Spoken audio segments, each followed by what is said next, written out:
Yes, shall we start, Professor Bala?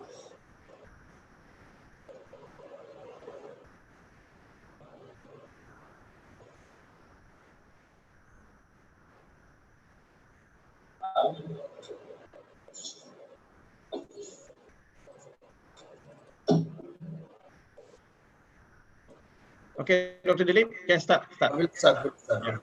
Okay.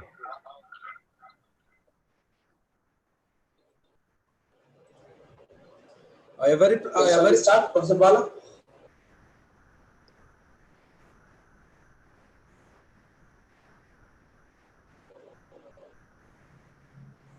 Yes. Very pleasant good morning to all the participants and especially our chief guest and resource person from Malaysia. We are very great to have you here amidst us after with all your busy schedule. So we welcome all the participants to this international webinar on COVID-19 disruption, sharing the Malaysian experience. So we have DATUK, a minister from Malaysia with us, Yang Bakhramat DATUK HAJI TALIB ZULPILIP, Menteri Integrity dan Ombudsman di Jabatan Ketua Menteri Sarawak, Selamat Pagi di India dan Selamat Petang di Malaysia. Saya membawa satu pantun khas untuk YB Menteri DATUK HAJI TALIB. Ayam Malaysia di Permatang, ayam danak hidup di Kutan. Terima kasih tentuan datang. Buddhima kekal dalam ingatan. Salam sejahtera dan salam hormat. So with this great, we are much more blessed and pleasure to have our DATUK, YB DATUK ZULPILIP, the Minister of the Chief Minister's Department of Sarawak with us today. So before getting into the program, may now request our beloved principal, Dr. S. Malarkodi ma'am, to welcome the gathering. Over to Dr. S. Malarkodi ma'am. Sure, sir. A fine morning and a great day to all of you. Respected chief guest of today's international webinar, our Honourable DATUK HAJI TALIB ZULPILIP, Malaysia, the Minister of Integrity and Ombudsman, and the higher authorities from the Ministry of Integrity and Ombudsman, Professor Dr. Parasuraman sir, and other authorities from Malaysia who is joined with us, learned professors, our faculty members, and my dear students. I welcome you all to this international webinar on COVID-19, the disruption, sharing the Malaysian experience. Dear participants, a great personality, the Minister of Integrity and Ombudsman of Malaysian Ministry of Integrity and Ombudsman, Honourable DATUK HAJI TALIB ZULPILIP, Malaysia, is along with us. He is a committed personality. He is committed not only to the government as well as to the welfare of the society and also to the welfare of the student community. From the previous webinar itself, it is a great evidence for us. She is how far she is a committed person in this organizing all these things and engaged in all the welfare activities of the government as well as in the student society. So that such a great personality is joined with us. So along with Dr. Bala Parasuraman and higher authorities are also joined with us. So I take this juncture as an opportunity and as well as I feel it proud and pride to welcome him on behalf of Geetha Jeevan Arts and Science College, the management committee, our secretary Jeevan Jacob, and the principal and the faculty member, and the faculty members of the Department of Business Administration and the faculty members of Department of Commerce and other faculty members and the students of our college. A great and warm welcome to you, all of you, sir. Welcome you all. And also I welcome all our professors and the faculty members and the students in this juncture. And once again, I express my warm welcome to all of you. And this at this instant, I also express my thanks to our secretary, Mr. Jeevan Jacob, for permitting us to conduct this type of webinar in this pandemic situation. And in this, that means just now we have all started our online classes. So in the midst of the busy schedule of our minister, as well as the University of Malaysia, and as well as the classes in India, it is a great time for us. So in spite of that, many of the students and the faculty members joined with us. So I express my warm welcome to all of you. Warm welcome. Thank you once again. And I now hand over the session to Professor Dileepan Kumar to introduce our chief guest and to proceed with this session. Thank you. One and all, once again, thank you.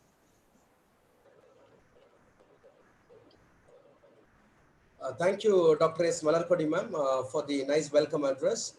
It is my profound duty and honor to introduce the resource person and chief guest of today's international webinar with the August gathering. YB DATUK HAJI TALIB bin ZULPILIP graduated with a Master of Commerce and Administration from Victoria University, Wellington, New Zealand in 1976.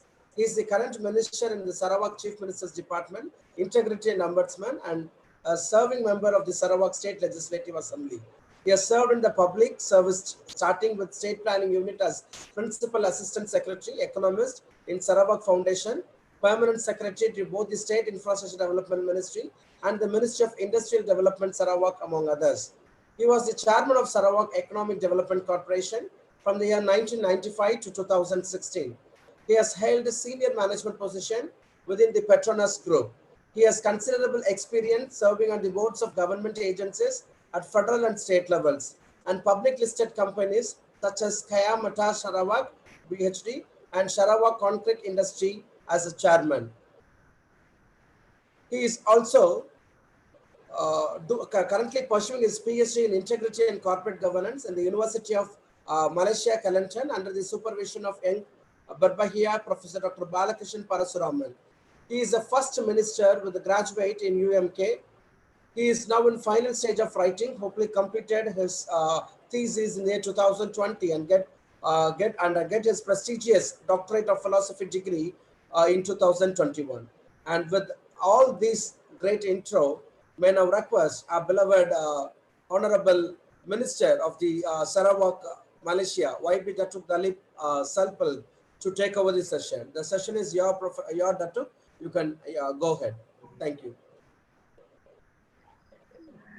Yeah.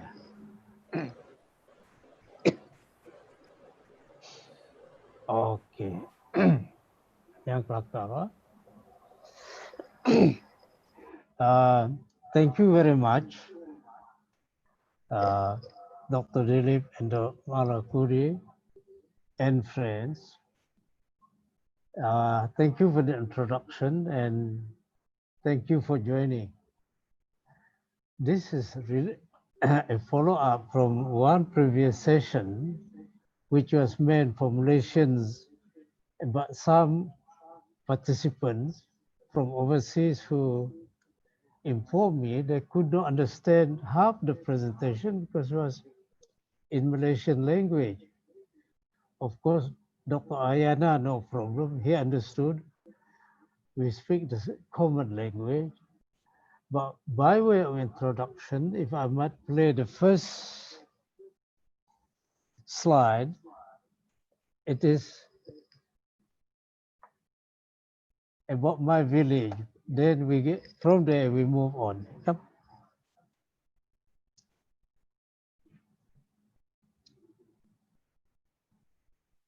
Yeah.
Okay. The reason why we put that slide first is quite simple. It depicts a small village. That's where I was born. And the changes and the impact of COVID. There's no case, but the effect of government assistance and government action to contain the pandemic. Okay.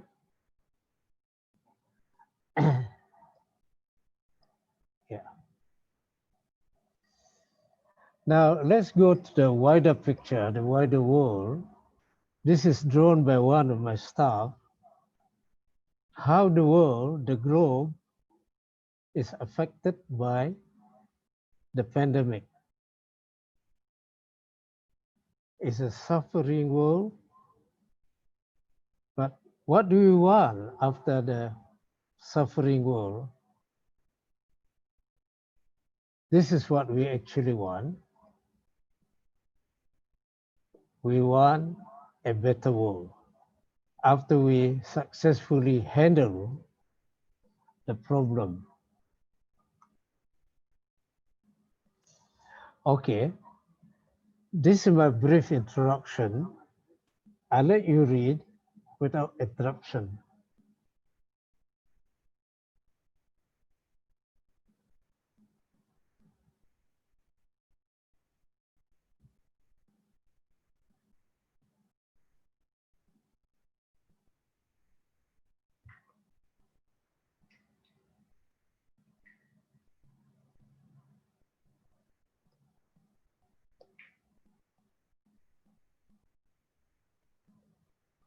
Okay, have you finished? Minta terkeluar. Okay, the world was not prepared for it.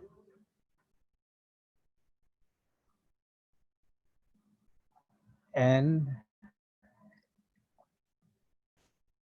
the disease spread very fast. Nobody expected it.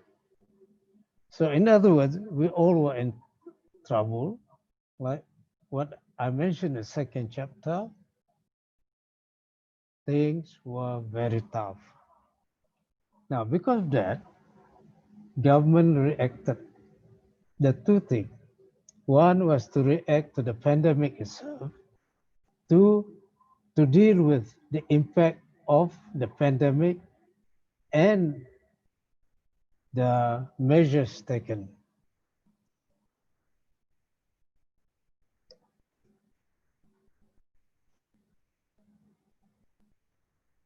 Okay, I want to start with the UK economy for simple reason. India and Malaysia are in the same Commonwealth, and we are both colonies of Britain. Many of us would easily understand what's going on in UK just by reading. Yes, UK shrank by 20.4% in the second quarter. This is because of the impact, the pandemic itself, and two, the measures.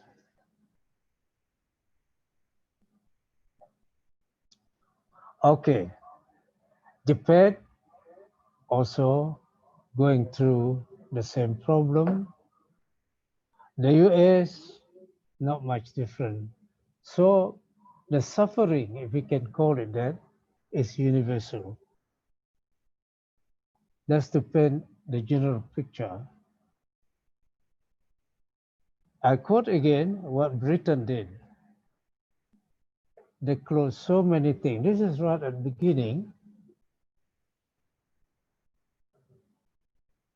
Restaurants are closed, pubs are closed, supermarkets are open. The same thing in Malaysia. The small shops are closed. Supermarkets were kept open. It sounds quite simple, but I'll show you later. That same approach affected people where there are no supermarkets in rural areas.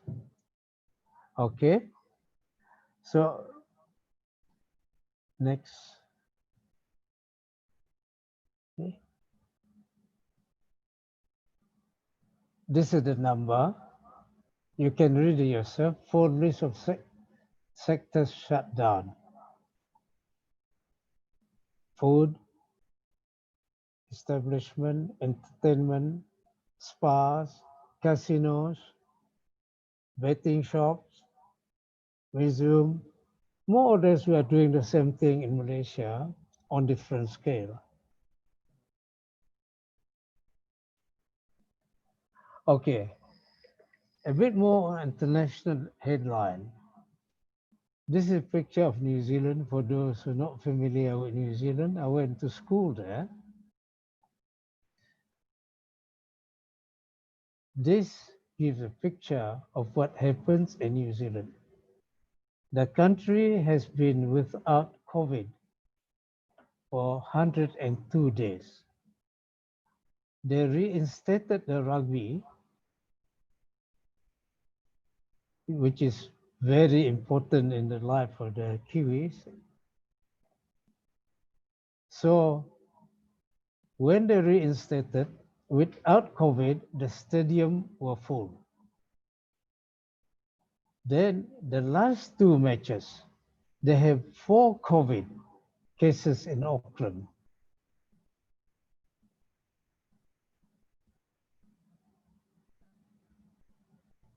Wait. Oops. How do you go back? Go stand to New Zealand Stadium. Okay, this is what happened. Oh, New Zealand map. I mean, okay. For those of you who might not go to New Zealand, okay. The 2 matches, one on Saturday, one on Friday down south in Dunedin. The game was not cancelled, but because the problem of 4 COVID up north here in Auckland, they will allow only 100 people to watch the game.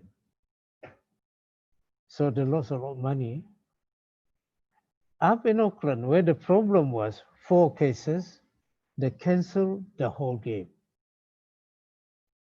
And of course, in Australia and in South Africa, Argentina, where they have rugby matches with more COVID, their own competition were all totally cancelled.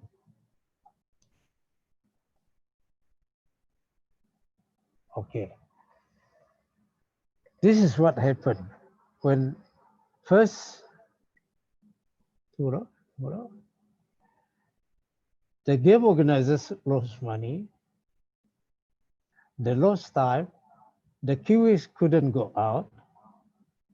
It really affected, because I still keep in touch with the family I stayed with in New Zealand. We are communicating. They said, oh, it's so miserable, we can't go out. And mom can't go out because she's almost 90. She's not allowed to go out. She actually drives her own car, and players, quite highly paid, they took reduced pay. And what happened to those who have financial commitments based on their early income projections?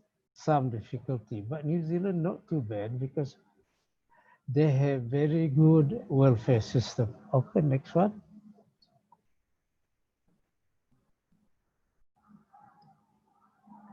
Okay. Ini ya, on.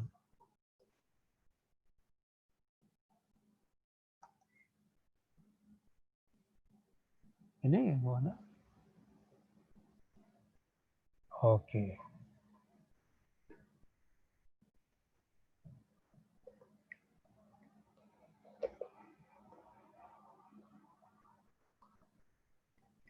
Itu.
Okay, let me sum up the situation there.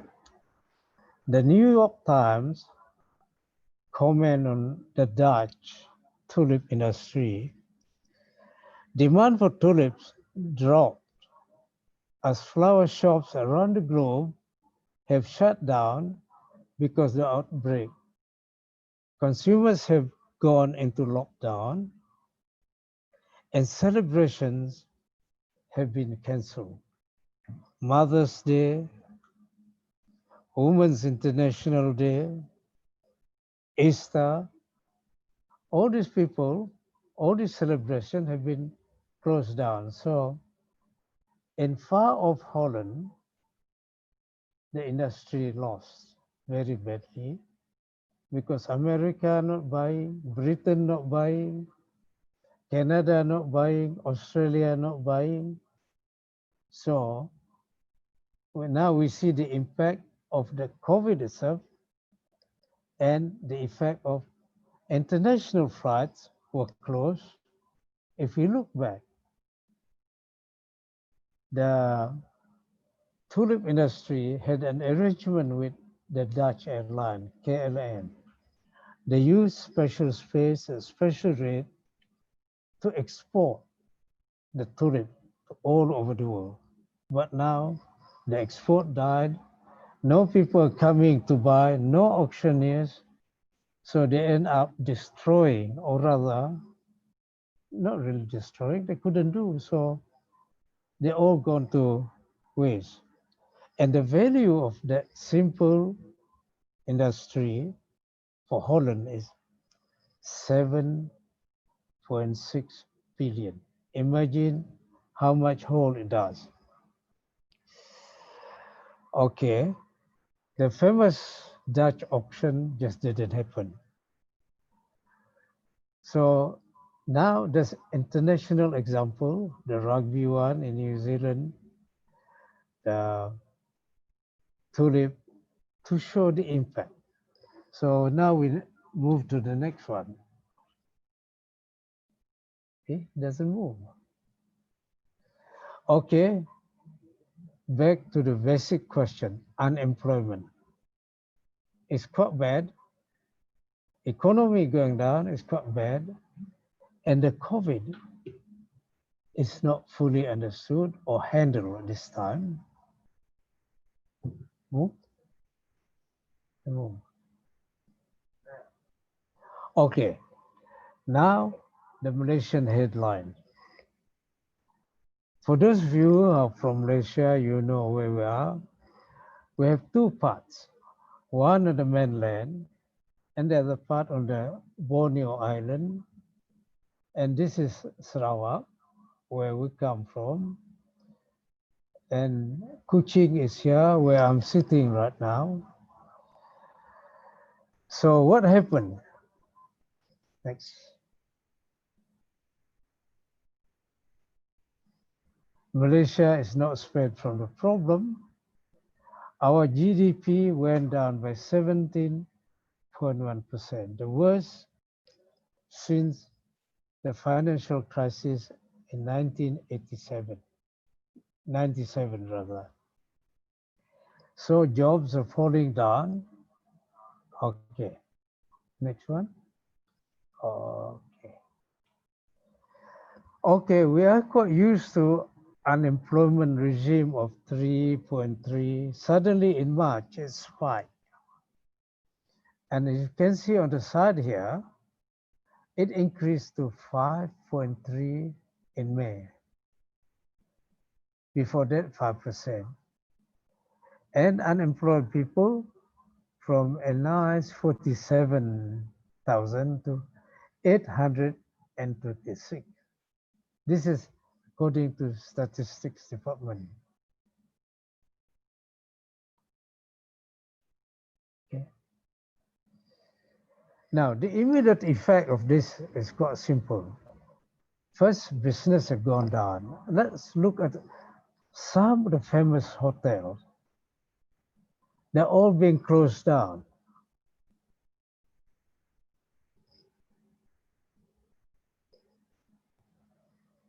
This is a famous hotel, not simple hotel. And of course, at the lower end, the hotels are also closed.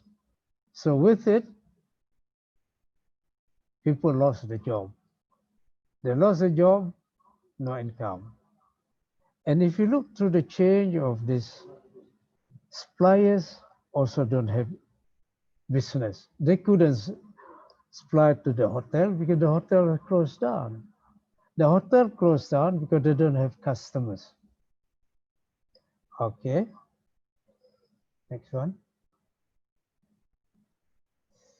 Okay,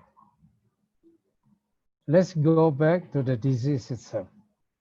This was yesterday's statistics. 21 million. And then 3/4 million deaths. In Malaysia, all still suffering.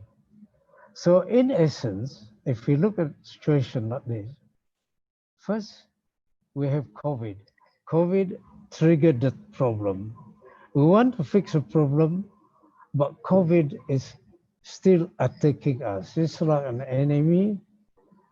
They blow your bridges and everything. You chase the enemy is still chasing you. So the job of fixing the problem is not as straightforward.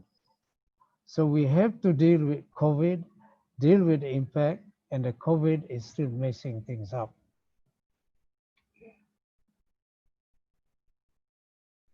Or just to give you the status, on the 16th of August, this is what the number is.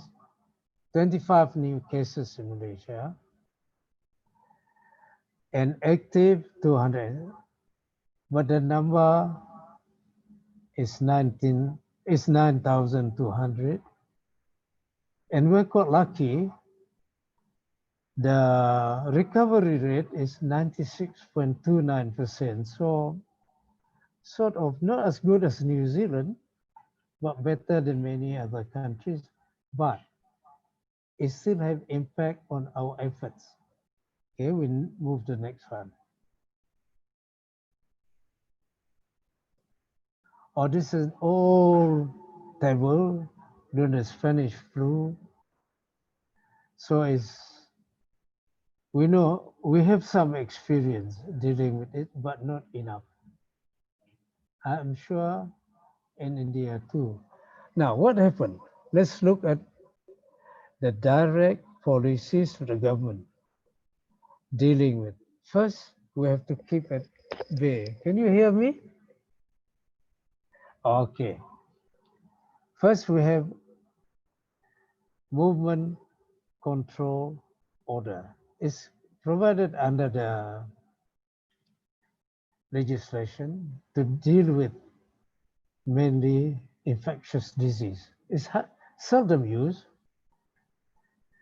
Then we have conditional. When things got better, we have conditional one. Next one is RMCO recovery. Then we have some little problem. We have to enhance it. Next one is small areas. We have to have little areas, targeted areas. Now, What we have in terms of the economy, we have stimulus package. That's got a big document. The government spent 250 billion just for the stimulus package. And half of our stimulus package go to the pocket of the people themselves, so that the purchasing power, aggregate demand is there. The other half is to keep the economy going by paying employers,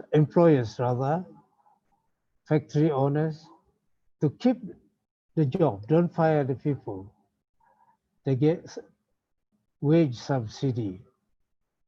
And things like this, the big factories got easy to handle. They're better documented, but it was not easy in the first place because the factories also didn't know what's going on, just like everyone else. They don't really have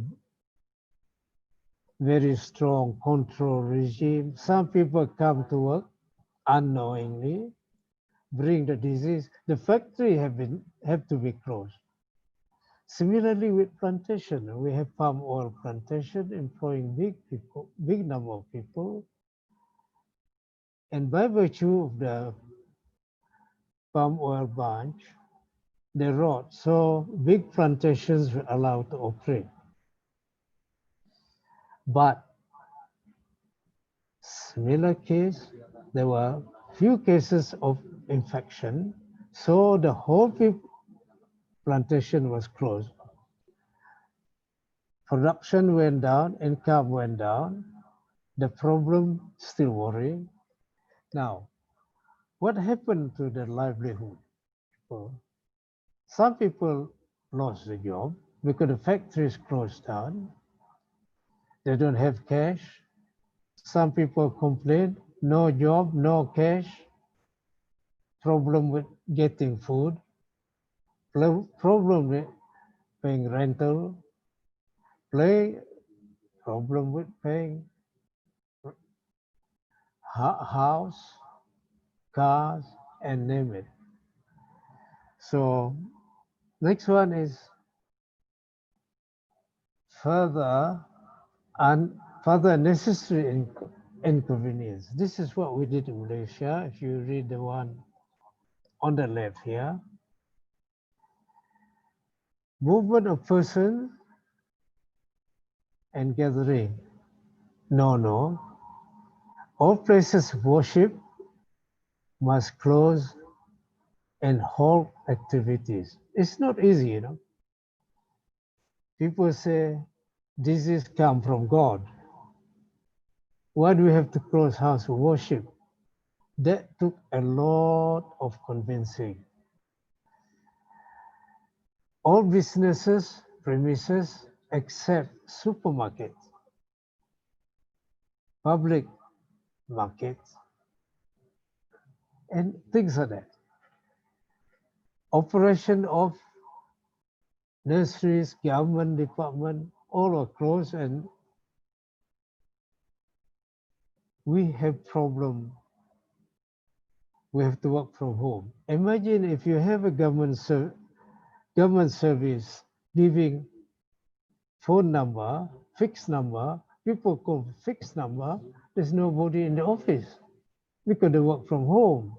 So these are the little problems we have to deal with.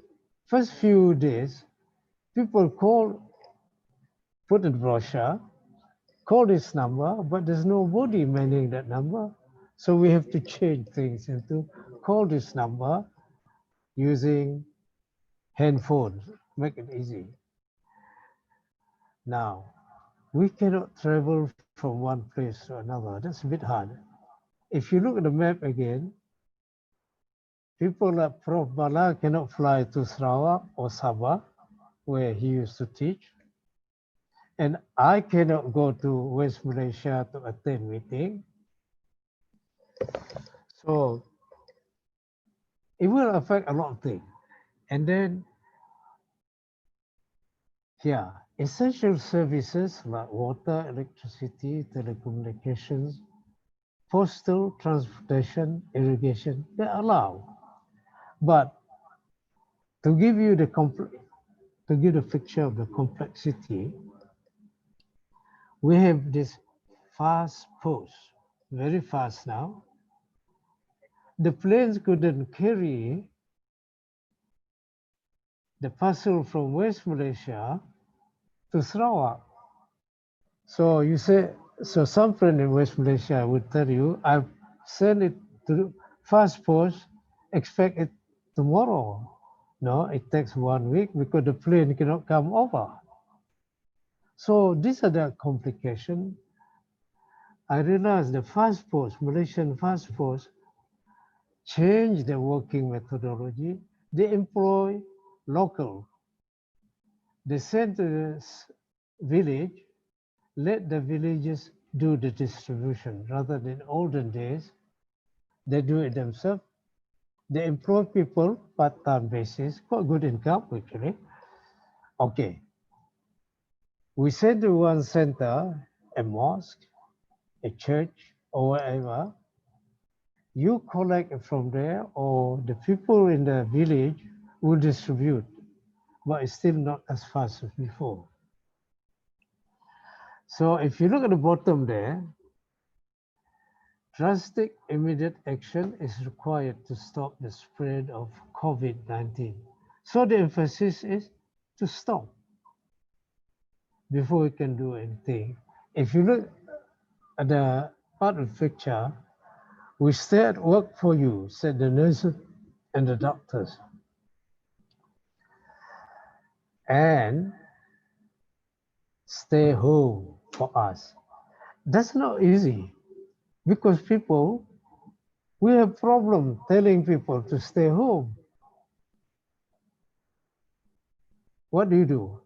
So we have the police going around catching these people in order to make them stay home. Quite a large number don't bother to stay home.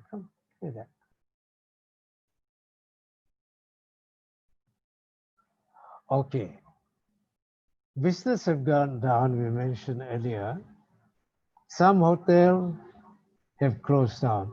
You know what some hotels did to stay afloat? They offer to be COVID-19 quarantine centers. People coming from outside Sarawak stay in hotel for 2 weeks. Or those with family who had the outbreak, they don't stay at home anymore. They're sent to the hotel so they can be isolated. Not bad. I've seen to a few hotels. You know how nicely treated they are in the hotel? First, they stay in a nice room. 2, they're not allowed to go out. Room service for 14 days. Quite nice. I've seen the food they serve, real nice. But it didn't solve the problem for the hotel. There aren't enough visitors. But I do know of one or few who volunteered to work at quarantine center. He's one of our MBA students actually from Malaysia. He has not been home for 2 months. Luckily, his wife is a nurse. That's how much hardship. Okay, let's move to the next slide. Just to make life a bit roadblocks.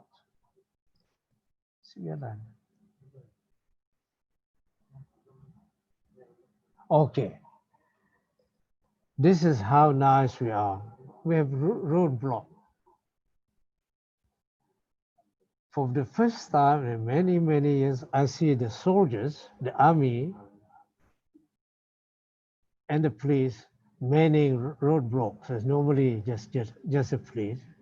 Now we have to use soldiers because we have run out of policemen.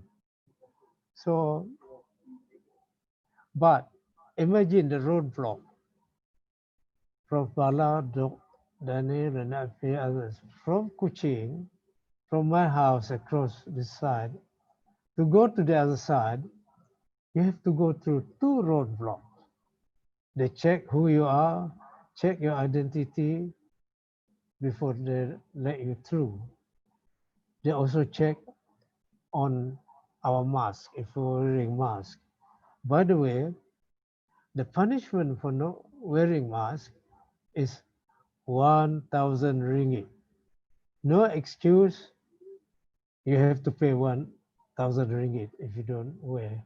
People are angry, I know, because they complain to me, some of them. I said, we have to follow the rule. We want to stop the spread. People come with all sort of answers. I'm healthy. I said, oh, that's good, but we don't know COVID. Okay, next one.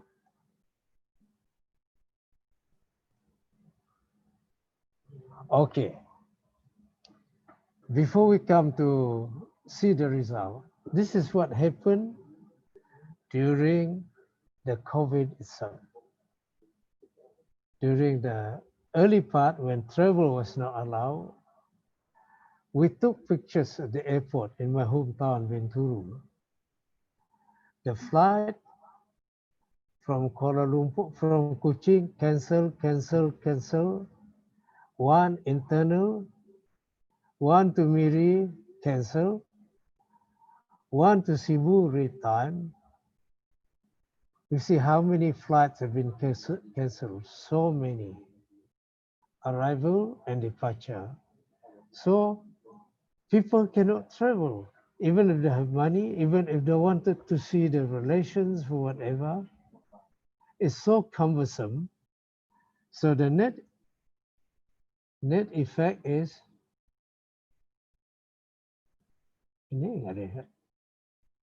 okay. Okay, let's cover it. Here is the market in my hometown. We visited the market before COVID, before the rule, the COVID was there. You see how busy it is? But after the roadblock, after people were not allowed to move freely, let's move to the next slide.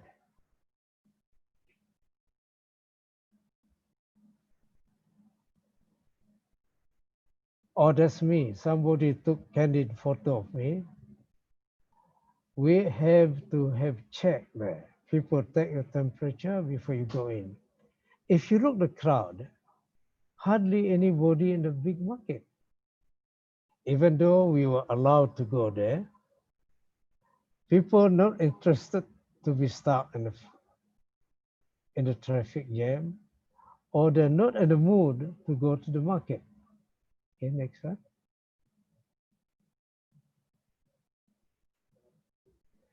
Okay. On top of that, there were major events. Tourism and other events in Sarawak, including the Rainforest Music Festival, have been postponed. You know how good it is? The previous year, the 3-day event attracted a crowd of 23,000. 40% non-Malaysian, including some from India, but Australia, New Zealand, Europe, Britain come here. The economic spin-off is 47 million. That's how important. Well, it has to be cancelled. And 10 million in media value. We get free publicity when the program is broadcast overseas, but we lost all that, 47 million, 10.6 million, and hotels. I used to work in an organization with the hotel nearby. We could double the charges and people are paying. But this year, those hotels are empty. because the event is cancelled. Next one. Okay. Another one, we have to announce recently in July that our famous Kite Festival International is postponed. We don't call it cancelled. It's supposed to be in September, but the way we look at it, there's no way we can have it in September, attracting international participants from Japan, China, Korea, even some India, some from Russia, some from Canada, USA, Australia, and New Zealand, of course, Indonesia, Philippines. We say even Sarawak is free, but still we cannot attract people from other countries because traveling is very restrictive. First, probably we won't allow people to come in. Two, they have to have quarantine. Instead of staying in Sarawak for 5 days, they end up staying for 19 days because of quarantine. So things like this are cancelled. Imagine the hotels nearby. They don't have business. Imagine the traders, also business coming up, also they lost business. Okay, next one. Okay, this I want to bring down to district and village level. So in order to minimize the movement and spread of infection, necessary inconvenience and more disruption. Imagine this, fishermen were not allowed to go to the sea. Those who sneak out cannot sell their catch either as the fish markets were closed. So back to square one, try to handle COVID, people cannot go out to sea. It looks so funny. In fact, what I did was, after receiving so many complaints, I did write to the State Emergency Committee. I said, going to the sea is very healthy. At least if we allow people to go to sea, they catch fish. And the rule was changed. Similarly, farmers in rural areas, it's very healthy to go out, fresh air.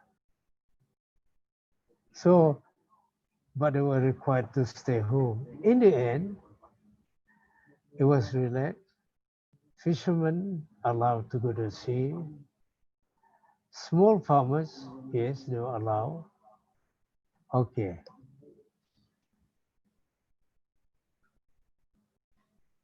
Okay. Now we have factories, big and small. Some are still operating. This is another problem again. Public transport was closed, so they couldn't go to work. And those who can go on motorbike, on bicycle, or rather on car, they couldn't move freely because of roadblock. So absenteeism went down. People couldn't go to work even if they wanted to. Many businesses were closed and some shuttered for good. I can go into my neighborhood to show or to indicate which business were there before COVID, which business because were locked down are now closed until now, even after the rules have been relaxed. The way I see it, the small businesses will fall first, as they don't have deep pockets. They do get government assistance, but even if they keep the factory going, business going, people don't have as much money to buy. And people become more careful about spending because they learn during the bad patch, they didn't have any income. Okay. Let's go back to enforcement. You know, one stage, there are quite a number of people who don't believe in following the rules and regulation. They were arrested. They were tried in court, and then they were put in jail. A lot of people complain, I read, so this is my humble contribution in response. Probably some group have read this. The Chief Justice have asked judges to dispense with imprisonment. No imprisonment. There's no option. We have to have the rule. This is my view. Imprisonment approach is as follows. Time and resource. You need the police to catch them. You need the court. You need the prison department. Now, if any of the troublemakers is with COVID, suddenly you have the police, the army, the court staff, the judges, prison staff, they might form new clusters. Police stations and all become clusters. So I said, to expand on the point 3 above, this is my own posting here. During the arresting and locking people up, some police personnel might inadvertently get the disease. So the police have to be quarantined. You quarantine the police, the whole police district closed down.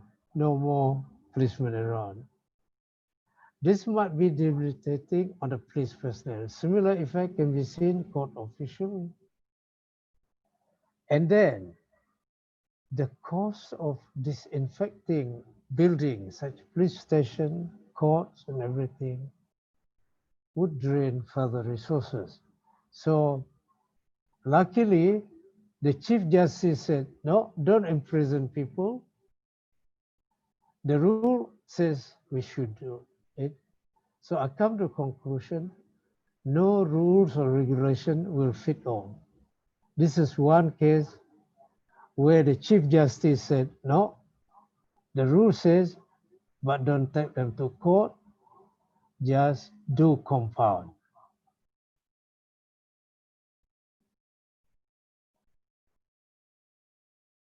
Okay. This, the way I see it, part of my contribution to the compound reduces time and minimize contact. Those persistent flouters, okay, do some canning, yeah, but it's not done here. Okay, next one. Okay, this is the restaurant industry. Back to overseas example, let's go. Okay.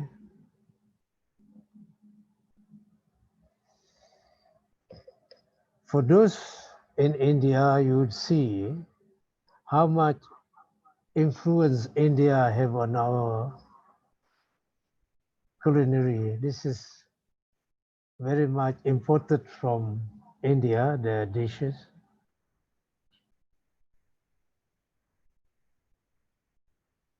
You can recognize the dishes. Before COVID, the place was full, no such thing. But you can look at the table at all. The tables are empty. You see the cross there? Only 2 people on that table. See? Okay, let's move.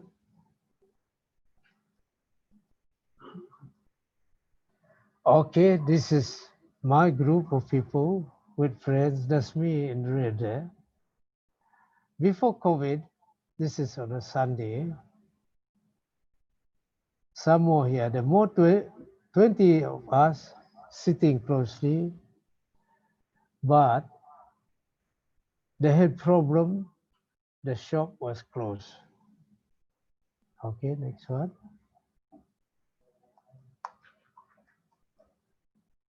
Okay, this is another town at the heart.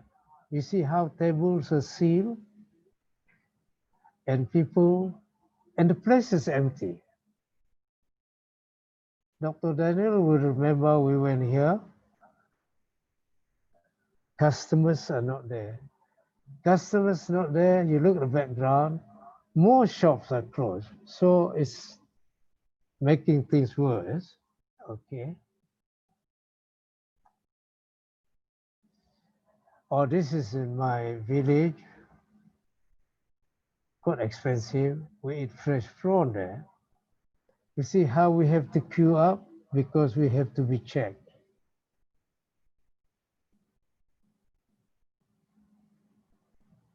Okay, there's another restaurant, empty. You see how the tables are empty? Mona Joy Cafe.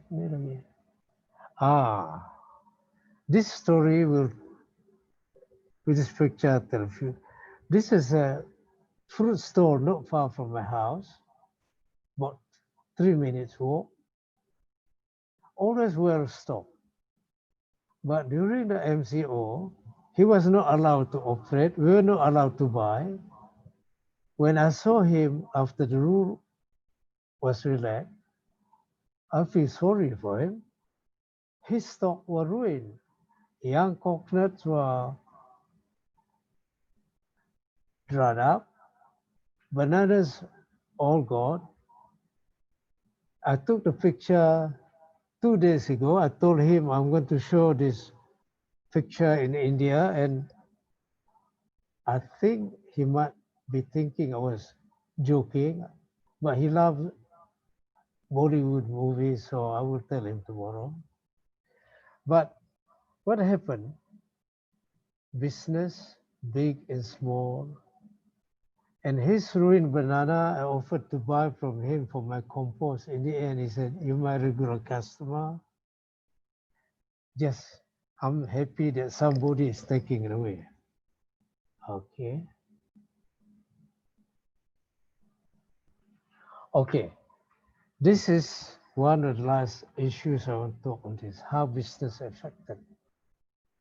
Prof. Bala would know, I don't think he ever left Sarawak without bringing back some of this. This is famous. Produced in Indonesia, probably the origin, and all over Malaysia, but very famous in Sarawak. Oops. There's so many big timers here, but the main thing is this relies heavily on air tourism, bee festival. This has served during festival, and the big timers that I know and earn millions. And many of them, the children are graduates, they work in the family business. But right now, the tourists are not coming in from West Malaysia. I cannot travel to bring. One operator just had 2 buses taking tourists in. Business just disappeared. Festival, the Eid, not there, so nobody is serving. Literally, the person knows the book. Okay, I used to launch it for this. The person who wrote this is the 5-time winner of Cake Lapis competition in Malaysia. That was my old picture. Now, she came the other day with a group. Now she doesn't have shop. No point having shop, nobody coming. So she started business, closed all the shop, outlets. Now just to cater for online orders. So we can see from the example how COVID caused problem, how the rules or how the approaches can complicate matters despite government assistance. Okay. Okay. Of course, now we don't have buffet. This is how we eat now, from packed food. And previously there was a case of a supplier whose supply salted egg. He had 10,000 eggs. He couldn't sell. So he put on online, just order, I'll give you cheap. I don't know what happened, but this is how it affects life in many ways. Okay?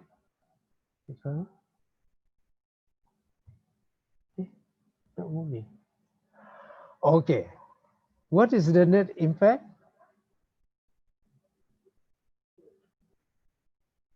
After the MCO was lifted, I don't know this describe. It shows saving is very low. People go to pawn shop.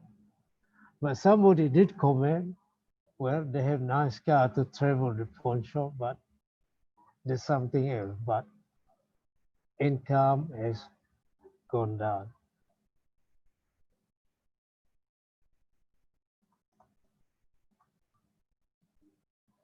Okay.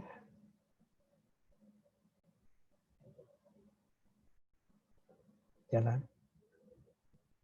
Jalan. Okay. Before we finish with the government have a few. On 27, we have economic stimulus, 20 billion announced by outgoing Prime Minister. That's interesting.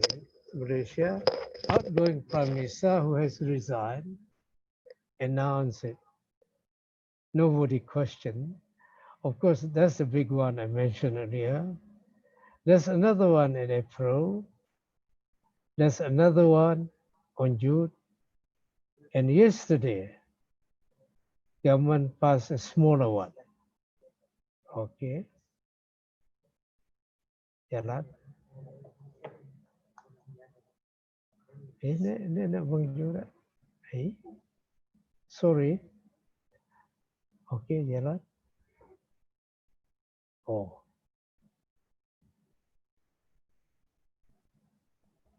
Okay, this is a description. No, the one.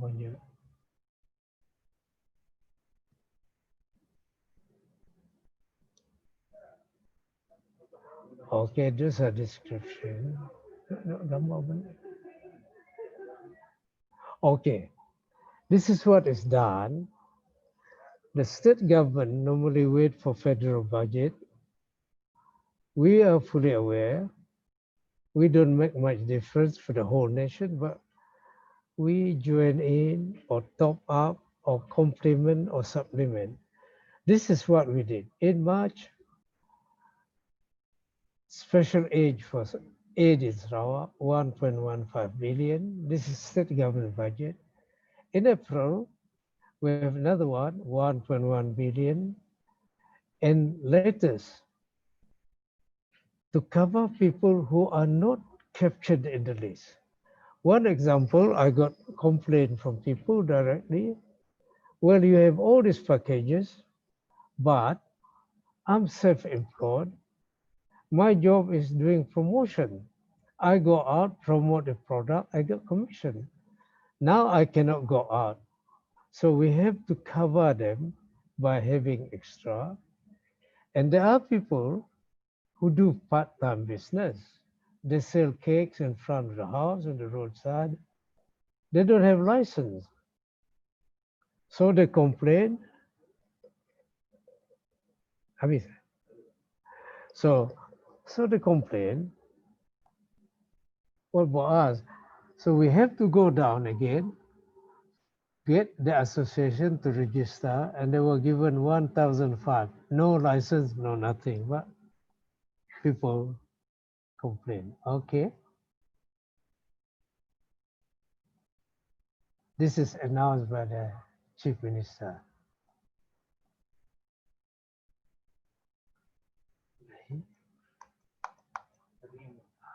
Sorry, can we move fast? Yeah. Okay, now is of course implementation. No implementation, no achievement. Simple. We have to implement well. This is what the government said. Just as a summary. Jalan. Jalan. Okay, ultimately, I don't have the answer. In September, some of the aids will be terminated. So only in September and October we can tell whether the hard work of government servants, the hard work of people, the people themselves pay dividends. We have to wait. But all I can say is, from the experience, COVID is a difficult thing to handle from economic point of view. It's nothing near all the financial crises that we can remember, even worse than the Great Depression of the 1920s, 28, 29. So ladies and gentlemen, thank you for your kind indulgence. So I want to stop there. Well, we have to do the right thing, right? Less politics, the better. We cannot argue and argue. Politicians argue, but most of this thing is drawn by civil servant anyhow. I used to work in state planning unit, and there is always communication with private sector now. Okay, in Malaysia, the announcement was done by Director of General of Health, not by a minister. I go along with it. So let's hope next time we meet, things might be better, things work out. So thank you very much for your kind attention. Thank you, Dr. Philip. Okay, I just played, that's how I become famous. Okay, Dr. Mala, this is, we thought we had to show you something on Sarawak.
Thank you, Datuk, for the nice presentation on about the COVID-19 disruption, sharing from the Malaysian perspective. Pogan Shalashi di dalam kolam, anang karuan, barang ranang, terima kasih kami ucapkan, budi tuan menjadi kenankan. So it's a famous Malay poem, I hope so. So with this, we Geetha Jeevan Arts and Science College, we are highly delighted to have you here amidst us. So we'll go with some of the questions what the participants have been asked. One of the question is like, so what is during this COVID-19? Because we are touching about the flight cancellation, the domestic markets, and all those things. So what about the field of education? So how, because we in India, we find very difficulty in coping up with this education sector during this time of COVID-19. And Malaysia, how you cope up with this situation when we are talking about the perspective of education? Okay. The way I see it, it affects everybody, but secondly, how well we can control the pandemic. That's internally. If we look back at the example of New Zealand, it's well controlled in New Zealand, but still they have to, they're still affected by what is happening in Australia, which is a bit higher. So people not coming in. The tourists definitely are not allowed. Flights have been cancelled. In fact, I read a few days ago the New Zealand Prime Minister did admit, yes, we have succeeded.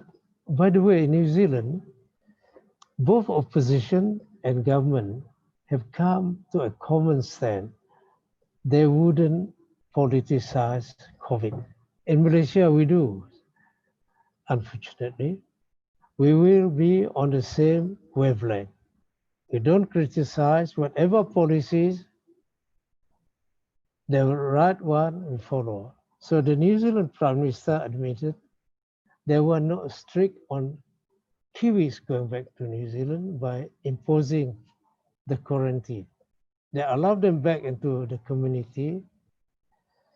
This affected those initially, those who came back from Australia, who brought some. And of course, the 4 cases in Auckland were actually somebody working in cold storage. COVID is not killed by, in fact, it can survive in very low temperature. So if we look at this way, Malaysia and Sarawak have to learn. First, conquer COVID, to fix the economy. There are 2 big problems on their own. I don't know if anybody has the answer, but it's the reality. We have 2 big sets of problems. In the past, normally it's just 1, but not 2. That's the way I approach it.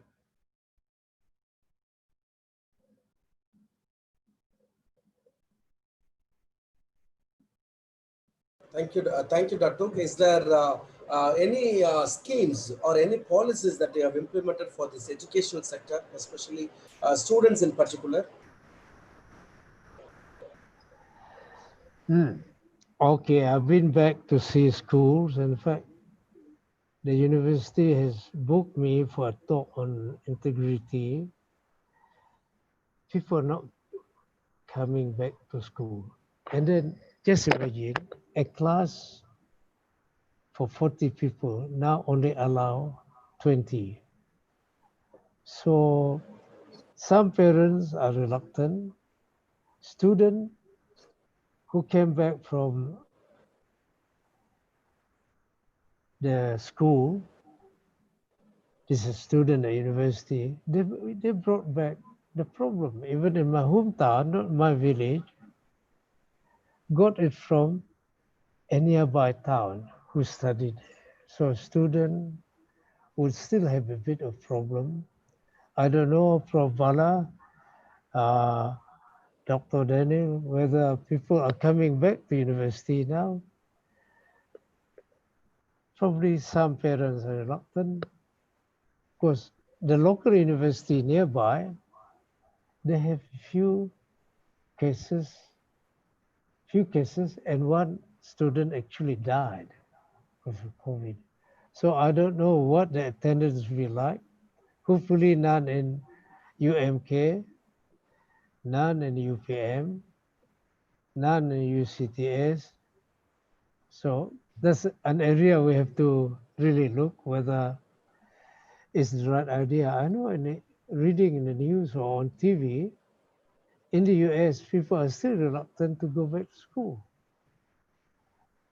Yeah, but local school, okay, we have been to 4 recently, just to say hello and look at how they have adopted the SOP and adapted the school. They're very clean. The student actually wash their hand, and I was quite pleasantly surprised. For washing hands, they don't buy for about 15 ringgit, about $3 US. They had a little sink, the water, and the outlet. They use simple plastic material, which I was assured it cost about 15 ringgit. Today is about 350 US. So people are adapting and quite sensibly. So I talked to the teachers, the headmasters, and to the parent teachers association. Thank you, Professor, and thank you, Datuk, for the nice thing. And second thing is like the moment when COVID-19 was infected or got into the hometown, because there are a lot many food issues was also there, food security issues was also there during the movement control order. So how Sarawak has tackled this food security issue during the movement control order? Okay, can I pass that one to Prof. Bala? He has read a lot of what I've written.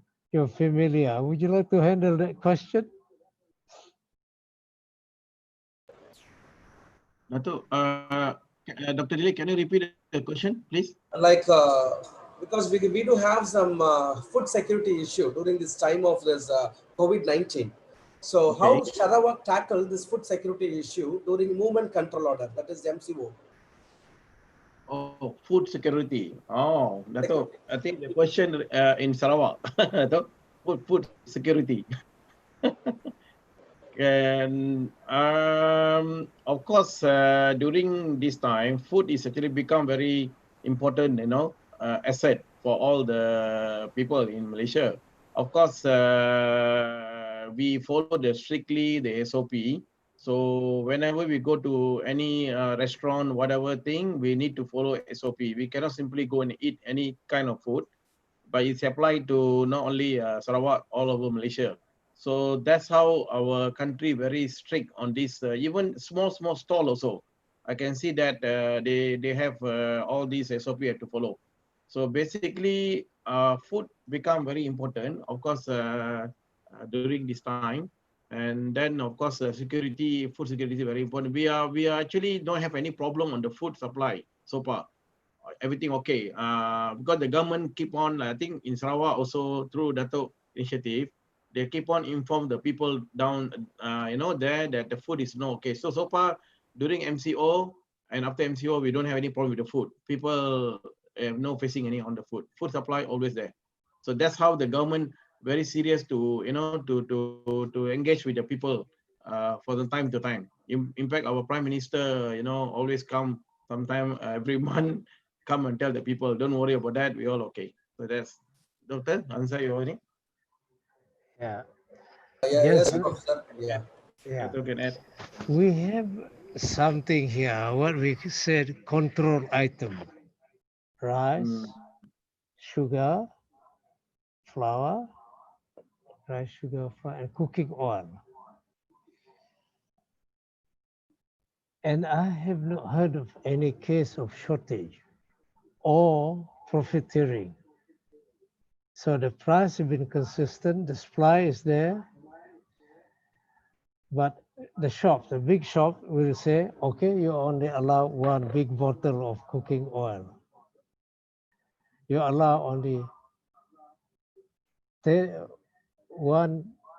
kilo bag of rice. You're not allowed to take 2. I knew the problem. We wanted to donate to some orphanage. So you know what we did?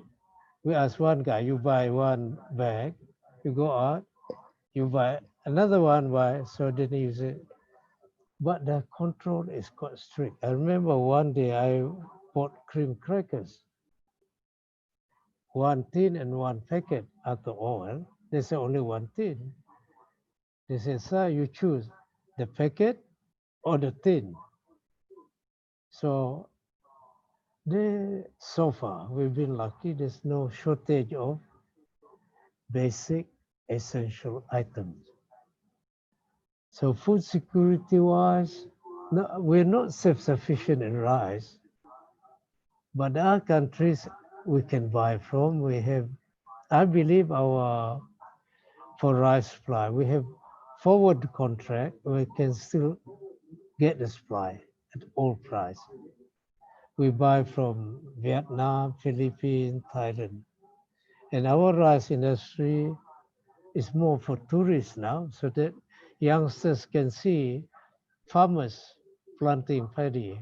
Not terribly much because the economy have changed over the years. I don't know what percentage, but these items are controlled. Thanks.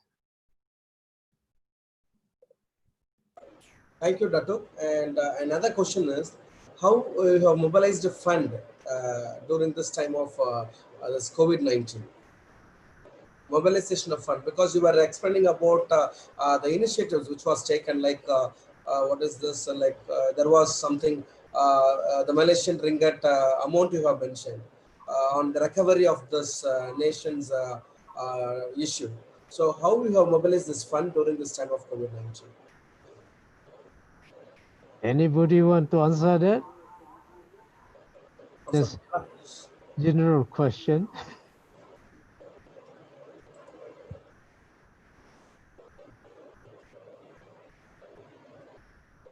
Okay, I will add up. You answer first. And okay, is it okay? Can you hear me now? Yeah, yes. Okay. Okay, what the funding, I think we start from the MCO during the, the MCO time, movement control.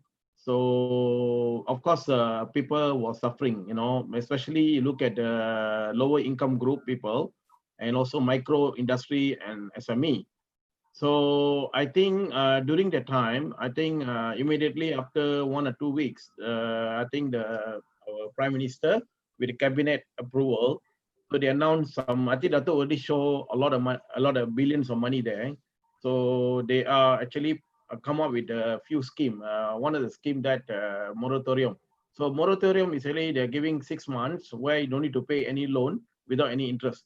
So everybody was involved on this, the whole Malaysian. So that is another good that initiative by government that many people having loan with the bank, so they don't need to pay.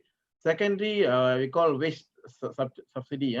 So wage subsidy, the top up from the government. So that means if let's say the employee suppose getting 1,200 under the law, minimum wage law, the employee must pay. So what the government try to do, they're giving subsidy and they top up with any amount, the differences they help. The other help they come from the direct to the micro industry and SME, but they have to apply for the fund, But how the fund come in, I think that is a DATUK's job, integrity and governance. That's what I think in Sarawak government, DATUK properly allocate the money goes to the down there. That's why DATUK told me, I don't know the statistic, but they said majority people happy in Sarawak because they getting the the direct to the people. I think Datuk can add on this. Datuk, please. Okay, there are two big basic questions. The financing. Despite what people say, Malaysia has large reserves, so there's no need for extensive borrowing. And the last time I saw the bond market, Malaysia's bond was still investment grade, A minus. So that's not too bad. You can raise fund and at reasonable interest rate. Not long after Prime Minister Mahathir took over, actually he went to Japan. We don't know why. Anyhow, he raised samurai bond at very favorable rate. So that is an indication the Malaysian reserves are quite healthy. And then, of course, over the years, we tried to manage our budget. Now we go back to Sarawak. It has been our policy. We have surplus budget. We spend less than what we earn. So a small state like Sarawak with 30 billion reserves, you do have that breathing space. Say this year we're short, you can take 2 billion rather. So it's sustainable. And I was involved years ago when I was chairman of the organization. We raised 350 million US for one wafer fab. And what we did was, our rating, sub-sovereign rating for an organization was also investment grade A. So the organization itself, we were assessed by Moody's and various international rating agencies, and the state government that provided the letter of awareness, not guarantee. So both of us were assessed to be positive. So reserve-wise, finance-wise, hopefully the problem doesn't persist. We are not like some countries. America has the ability to raise bond. It is with itself a market. But in the case of Malaysia or Sarawak, we have to go international rating. So unless we manage it well, we won't have the money. But at the moment, I'm confident. I'm not the Ministry of Finance, but the number is known. So we should be able to have some fund, surplus fund to fall back on. So it's not a problem, not yet anyhow.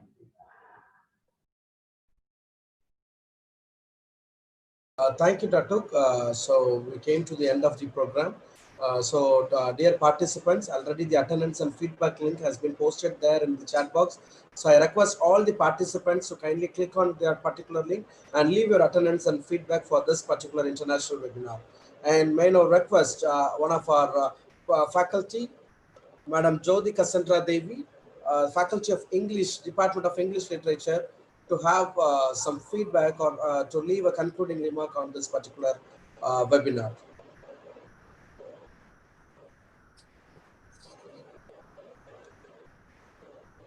Madam Jyoti Cassandra Devi, ma'am. Yes.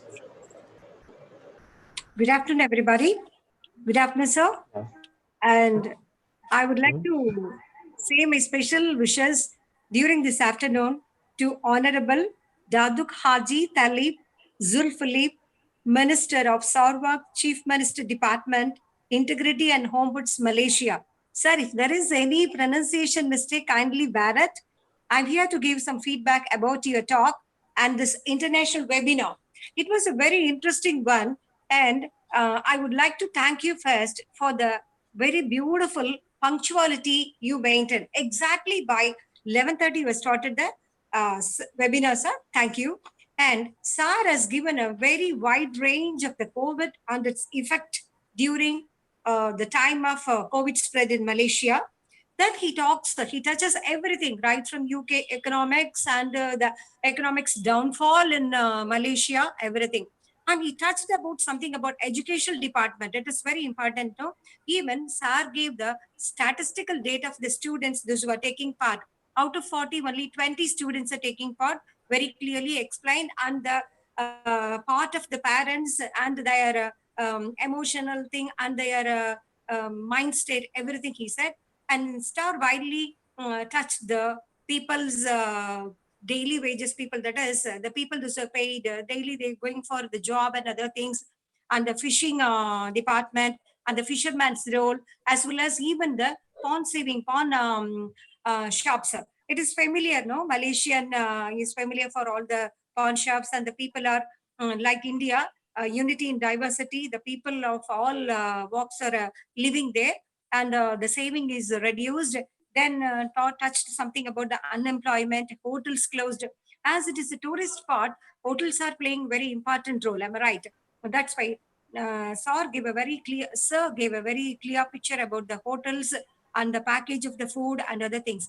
Right from A to Z, Sir touched even the flight cancelling and the government role, the statistical data of the COVID, and the government role implication during this COVID period, how it is not relevant, and how it played its role on the people and the public, whether it is good to them or something disturbed to the people, everything.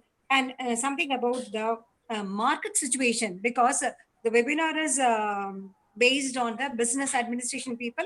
Very clearly, Sar said something about the business administration as well as the market situation and everything. The COVID, like an octopus, it spread all 8 hands to clutch everything right from A to Z. Very much important. We have to notice in Sir's speeches, even the judicial responsibility is also disturbed by the people. Malaysia is the people for active, busy working citizen. But when we are seeing the clippings of the thing what Sir Honourable Minister shared, it's like some muted Malaysia. Everywhere there is no people. Even the fruit shops are viewed, and the celebrations, everything. Just like India, everywhere is muted. Even in those things, how Malaysia came to its original status by fighting against COVID, everything. So, according to me, the feedback is very excellent webinar, and saw touched A to Z very patiently and clearly during his busy schedule. I thank our team members, our college secretary, Dr. Jeevan Jacob sir, Dr. S. Malakudi, Ma'am Principal, and Dr. Dilipan Kumar, the coordinator of IQAC, and all other friends to given me a golden opportunity to share my feedback about this beautiful webinar. Thank you. It's a very wonderful webinar, very worth listening and full of all infos, which will be useful to everybody. Even we are staying in India, this is much useful to us based on the academic part as well as on the business part. Thank you so much, Honorable Minister Sir, and thanks one and all. Thank you. Thank you. Yeah. Thank you, Madam Jyotika Sandra Devi, for the nice feedback and for the remarks that what you have informed right now. And it is my profound duty to propose the vote of thanks for the August gathering. At the outset, it gives me a great privilege and honor to do this vote of thanks. First of all, I would like to thank beloved Honourable DATUK HAJI Talib Salpur, the Minister in the Sarawak Chief Minister's Department of Integrity and Ombudsman Malaysia, for accepting the invitation and for gracing this occasion. Because even though as a minister of the state has several other responsibilities to carry out, and especially during this pandemic outbreak period. So the moment when we approached, immediately he was accepted our invitation, and he has graced this occasion with the informative knowledge what we had. He made every one of us to be more informative, as like what Madam Jyotika Sandra Devi has told. So this entire thing, this entire webinar is not like a webinar on COVID-19. It makes us, because most of our students, both from Malaysia and India, are participating. I hope students of UMK is participating in this webinar, and the students of our own institution, Geetha, Jeevan Arts and Science College, Thooththukkudi, is also participating. So it gives a great thinking for the students on thinking about an international perspective, because when you are sharing about the Malaysian experiences, automatically as an individual, I was thinking about what India was doing in that particular part. So we made a comparative analysis. So probably students, if you want to do some research, or the final year students, they have a mini and major project, you can even go with that as that aspect. And when we are talking about the market downtown again, so it gives a very great view about the students, especially of business administration and commerce. So the economics and everything, what we have touched almost all the parts of the entire thing in what state is practicing on it. So of course, really almost 1.5 hours more we are sitting here, and it is not even boring because that much of informative thing we received from you, Honorable Datuk. So we are much thankful and we are indebted to thank you on behalf of Geetha, Jeevan Arts and Science College Management, our Secretary Mr. P. Jeevan Jacob, our Principal Dr. S. Malarkodi, and the team of faculty members from the Business Administration and Commerce, Mrs. T. Sangeeta Sudha and Mrs. G. Dhanalakshmi, and the one who have given a feedback, Madam Jyotika Sandra Devi, and other professors from other departments of our institution. A special thank you to Honorable Datuk for the nice enlightenment what you have made for the past 1.5 hours. Thank you, Datuk. Next, it's my profound duty to thank the special officer to Datuk, Mr. Awang, who made an effort in connecting this technical things to our beloved Datuk. So thank you, Awang Putra, for the time that you have made this program a grand success. It's my profound duty to honor the man behind this international webinar. He is none other, Professor Bala Parasuraman, the research supervisor of our beloved Datuk, Datuk also. So we thank you, Professor Bala, for always being a great source of support for Geetha Jeevan Arts and Science College. So already he is one of the visiting faculty of our institution. And again, our students are very much blessed because the moment when I was talking about this particular semester to Professor Bala, he was very keen interest. Why not I can handle a paper for a student? So I told Professor, our students are from very rural background, like Sarawak, where our students are from very rural background. So I don't know how we are going to make it out. So I told Professor, you can handle one unit, and he is very much eagerly interested to handle one unit for the students of commerce, the second year BCom students, second year BCom program students. So he's going to handle workers' participation in human resource management. So we were very much thankful to Professor Bala also because the support and the cooperation and the guidance, able guidance what he is giving is making our institution to grow more and more. And we hope in the coming years after this COVID-19 settlement, we are much delighted to have in person DATUK, TALIB, ZULPILIP, Honourable Minister and Professor Bala in our motherland. So we welcome you on part of Geetha Jeevan Arts and Science College.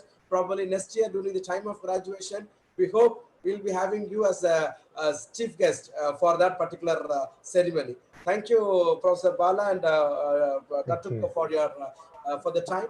And I would like to also thank. You're most welcome. Yeah.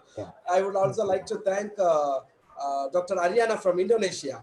So he has also joined with us. Thank you, Dr. Ariana.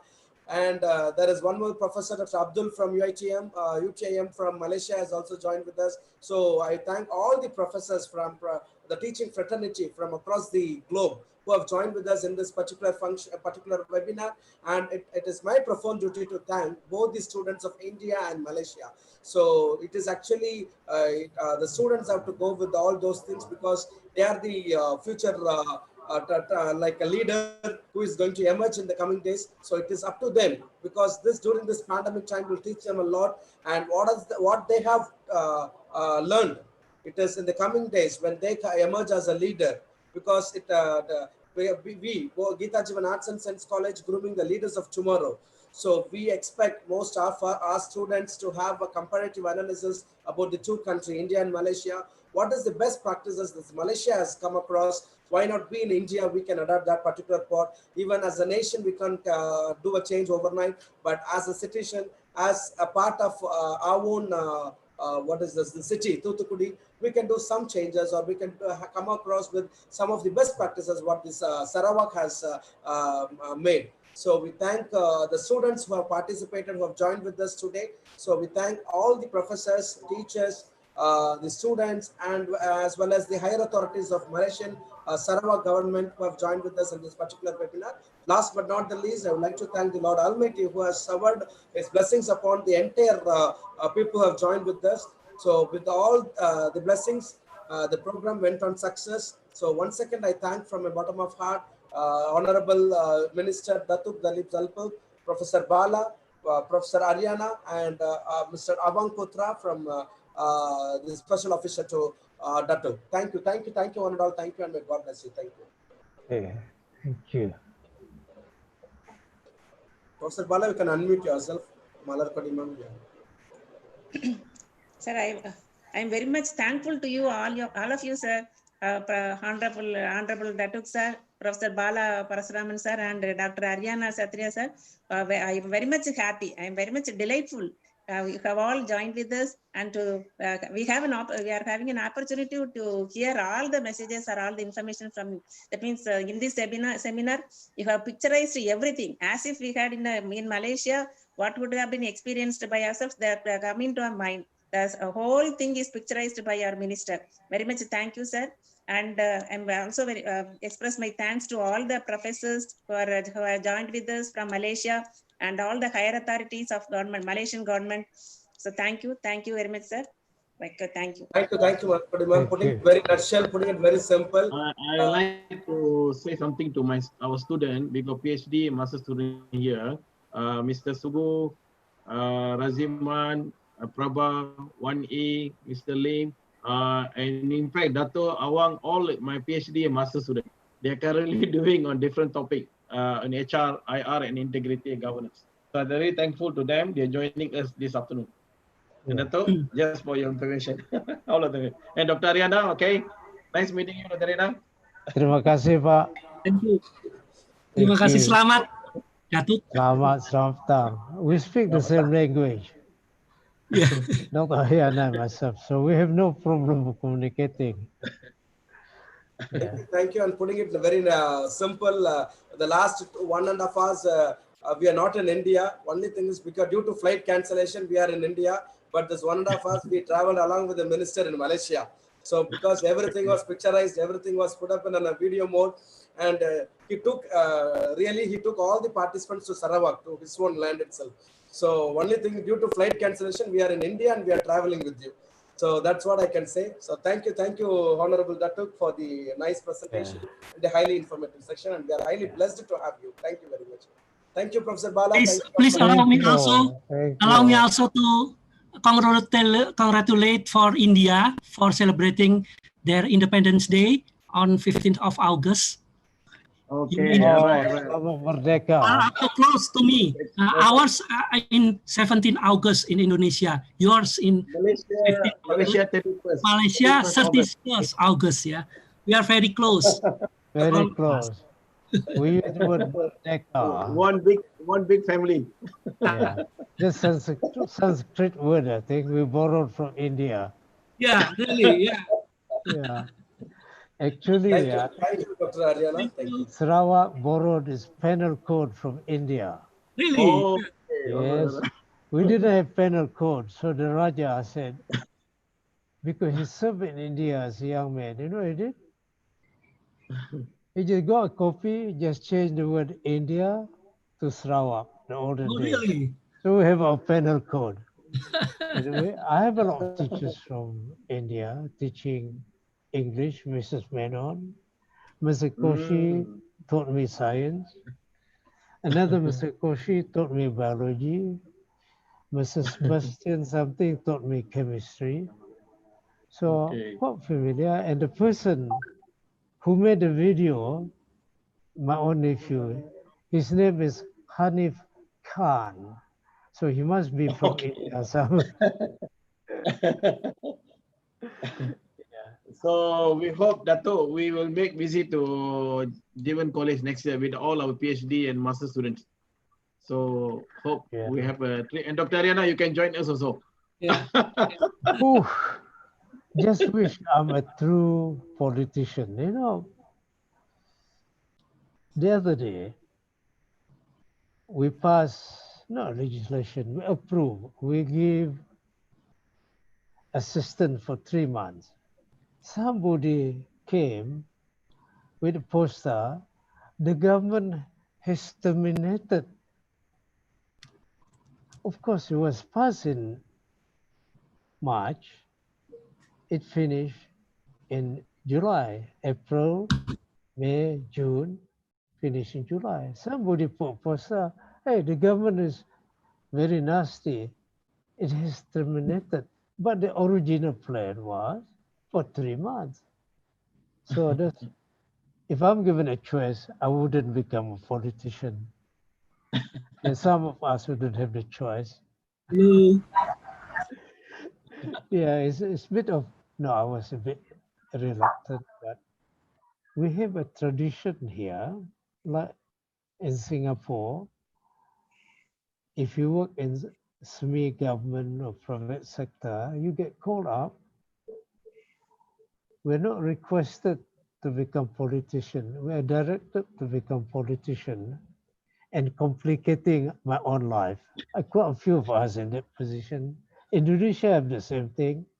Pick somebody from university, right, you become this minister. I can assure you the adjustment from being civil servant or corporate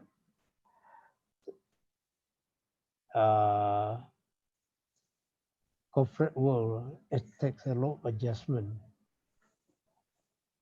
In the corporate world, you give directive. In politics, there's nobody you can give directive to. In fact, you depend on vote. So you have to say, please, please, 24 hours a day. But anyhow, I'll just stand for one more term. After that, I retire. I want to play with my grandchildren. Dr. Jeevan, Datuk is not only minister, he's a scholar.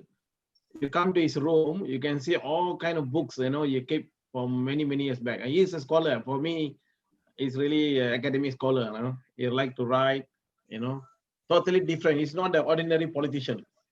He's academic politician. Well, I like reading books. You know why? When I first started school, we have only one book.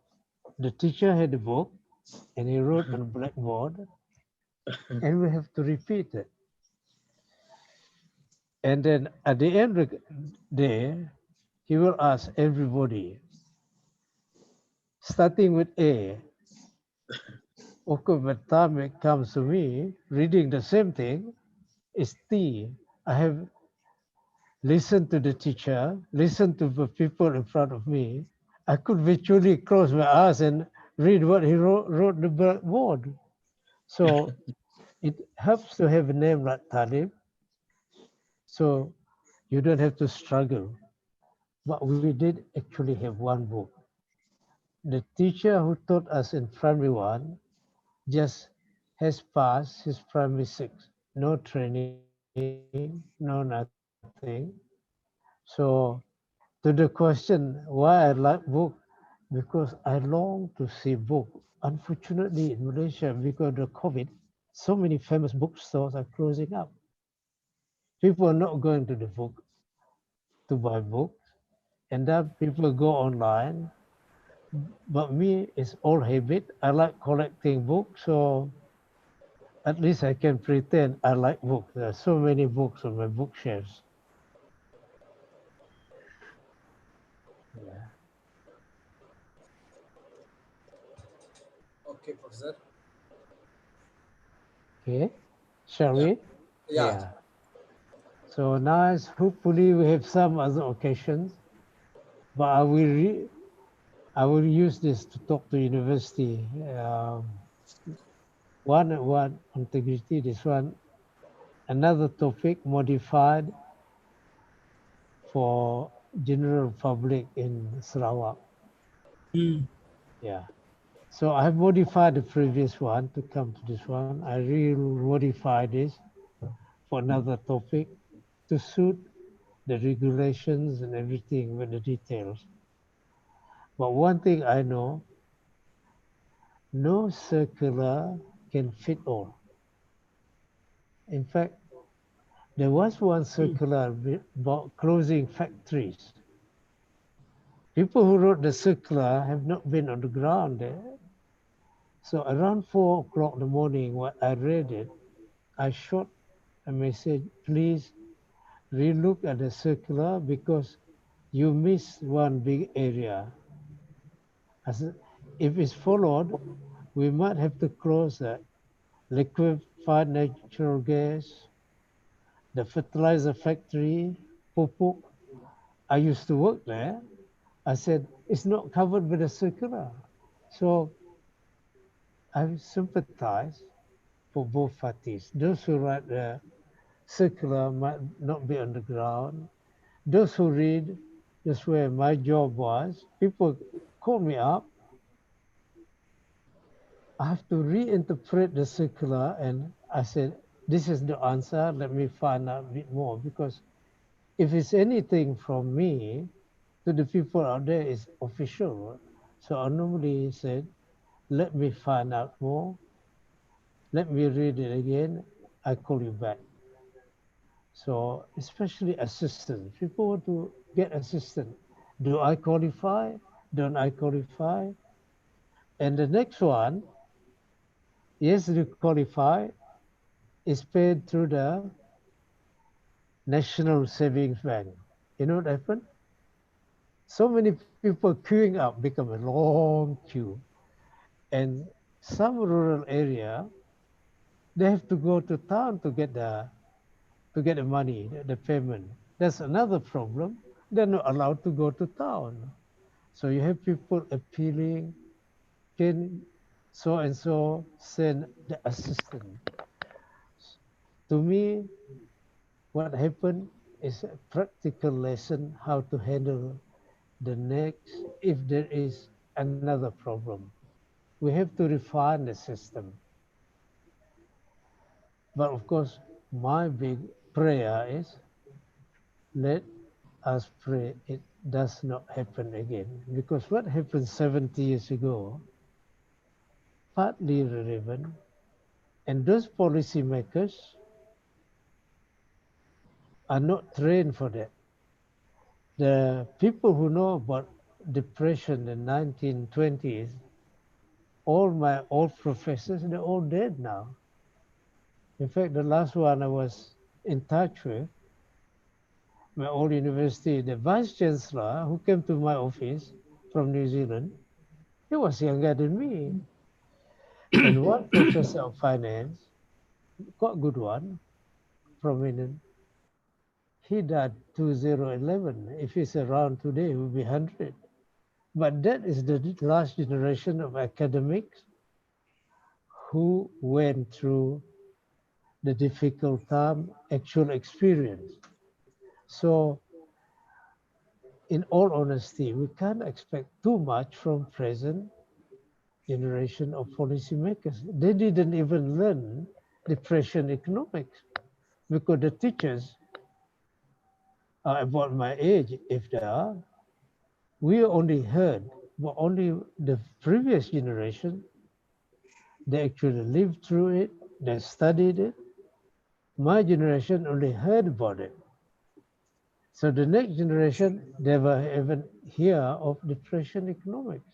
I have a few on my bookshelf, but nobody is really prepared in terms of theory, experience, or application.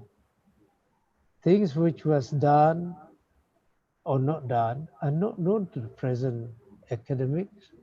Not very many people learn about Keynesian economics, which was used to deal with previous depression. But the problems have changed, but even the basic is not known. I happen to go to the same high school in New Zealand, but this gentleman was ahead of me with the Phillips principle. He's dead. He's more than 100 years old. He did learn about it, but my answer, my view, not many people, no one is trained to deal with the situation today. So we learn from scratch, do whatever we think, and make comment And there's no expert on this. Maybe next generation of people doing the doctorate analyzing the twin impact, twin problem. Hopefully, the knowledge, the research can prepare us for minor problem. But the problem we have is now big twin problems. So let's hope we are better prepared for that. Thank you, Datuk. Okay. So, thank you, and with this we'll end the meeting. So we thank everyone who have joined with us today. So it is almost 2 hours when the program was started. So still, even though without getting out, there are many participants who are still in the meeting platform. So we thank everyone who have joined with us today in this international webinar, and we hope if we come to Malaysia, definitely we'll come and meet you, Datuk. And you are most welcome to India, especially to our own institution also. So thank you, Professor Bala, thank you, Dr. Ariana, and thank you, Dr. Thank you, Principal Ma'am. Thank you. Thank you. Yeah. Okay. Thank you. Adam.